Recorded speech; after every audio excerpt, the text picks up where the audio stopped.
Assalamualaikum warahmatullahi wabarakatuh. Selamat pagi. Perkenalkan, nama saya Farah Septin Margareta, mahasiswi UT Bogor, program studi S1 PG PAUD, Pokjar Cibinong, NIM 857370416. Dalam video ini, saya akan menjelaskan simulasi anak dengan perkembangan non-normatif, khususnya anak dengan gangguan ADHD, sebagai tugas tutorial 2 dalam mata kuliah penanganan anak berkebutuhan khusus dengan dosen pengampu Bapak Denny Hamdani MPD. Anak non-normatif adalah suatu keadaan yang menimbulkan dampak amat besar dan luas pada kehidupan seorang anak. Hal ini dapat terlihat dengan adanya pola-pola perilaku, kognitif, emosional, atau simptom fisik yang diperlihatkan oleh anak. Ada 3 ciri yang menonjol, yaitu 1. Anak menunjukkan adanya gejala kesedihan atau distres. 2. Perilaku anak menunjukkan adanya tingkat disabilitas tertentu. 3. Tingkat distres atau disabilitas tersebut menimbulkan resiko penderitaan. Dan faktor-faktor yang mempengaruhi perkembangan non-normatif adalah 1. Cetak biru biologis. 2. Genetik dan lingkungan mencakup perbedaan gender dan intelijensi. 3. Konteks sosial mencakup keluarga, status sosial ekonomi, fungsi keluarga, kemiskinan, perbedaan budaya, dan ketangguhan. Dan untuk mengidentifikasi perkembangan non-normatif, cara-cara yang harus kita lakukan adalah 1. Dengan wawancara, 2. kuesioner, dan 3. dengan melakukan observasi. Dan untuk penanganan anak non-normatif, diperlukan penanganan medis, terapi bermain, yang merupakan bentuk psikoterapi yang digunakan untuk mengatasi keterbatasan verbal anak, terapi perilaku, terapi keluarga, dan fisioterapi. Berikut ini saya akan menjelaskan tentang penanganan anak non-normatif secara umum. Dan sekarang saya akan menjelaskan tentang penanganan anak non-normatif khususnya dengan gangguan ADHD. Anak dengan gangguan ADHD adalah anak dengan gangguan yang berkenaan dengan masalah pemusatan perhatian dan hiperaktivitas.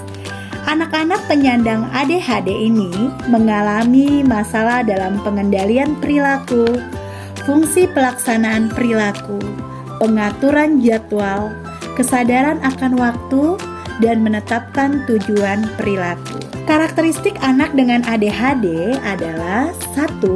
Gangguan pemusatan perhatian yang merupakan simptom utama yang dimiliki oleh anak ADHD. 2. Hiperaktivitas yang ditandai dengan aktivitas motorik yang berlebihan.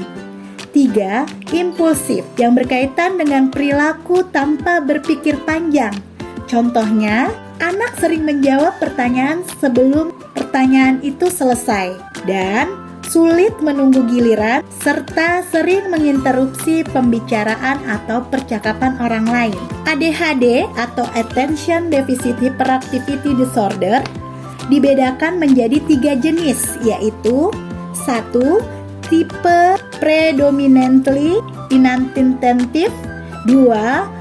Tipe predominantly hiperaktif impulsif, dan 3. tipe kombinasi. Penyebab ADHD adalah interaksi dari faktor biologis dan lingkungan serta adanya gangguan dalam sistem neurotransmitter atau kerja otak yang berkaitan dengan fungsi eksekutif. Cara penanganan perilaku ADHD adalah dalam penanganan anak penyandang ADHD, dalam hal ini di sekolah kami TK Kartika 926, kami menemukan seorang peserta didik dengan ciri-ciri dan karakteristiknya mengarah kepada anak dengan gangguan ADHD yang mengacu pada instrumen identifikasi, yaitu 1. Anak sering melakukan aktivitas atau kegiatan motorik yang berlebihan. 2.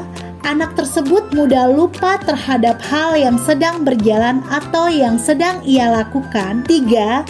Anak kesulitan dalam menjaga perhatian pada satu kegiatan dalam waktu yang lama. 4. Anak melakukan tindakan spontan secara cepat tanpa berpikir atau impulsif. 5. Kesulitan dalam mengorganisir tugas dan aktivitas atau kegiatan yang sedang ia lakukan. 6. Sulit untuk berkonsentrasi. 7. Sering marah dan kesal. 8. Anak mudah gelisah. 9. Anak menyalahkan orang lain atas kesalahan yang ia lakukan. Dan 10. Melakukan perilaku mengganggu orang lain. Berikut ini cara penanganan yang saya lakukan di sekolah terhadap peserta didik yang mengalami ADHD. 1. Kita sebagai guru ataupun pihak sekolah harus menjalin komunikasi yang baik dengan orang tua. Karena melalui komunikasi yang baik, guru akan mendapatkan informasi tentang anak tersebut. Yang kedua, mencari kelebihan anak dengan mengembangkan bakatnya. Dan dalam hal ini, berdasarkan proses kegiatan belajar mengajar di sekolah kami, anak tersebut memiliki bakat di bidang seni, yaitu dalam bidang mewarnai dan menyanyi. Dan kita sebagai guru menstimulasi anak tersebut dengan tepat. 3. Kita sebagai guru tidak menuntut anak untuk mencapai kegiatan belajar mengajar. Dan yang keempat, membantu anak tetap fokus dengan cara menjauhkan hal-hal yang dapat mengganggunya. Dan yang paling penting, yang kelima, kita sebagai guru harus selalu sabar dan membuat anak tetap senang. Referensi video ini kami dapatkan dari 1. Buku materi pokok PAUD 4208 tentang penanganan anak berkebutuhan khusus. 2. Buku materi pokok PAUD 4104 tentang psikologi perkembangan anak.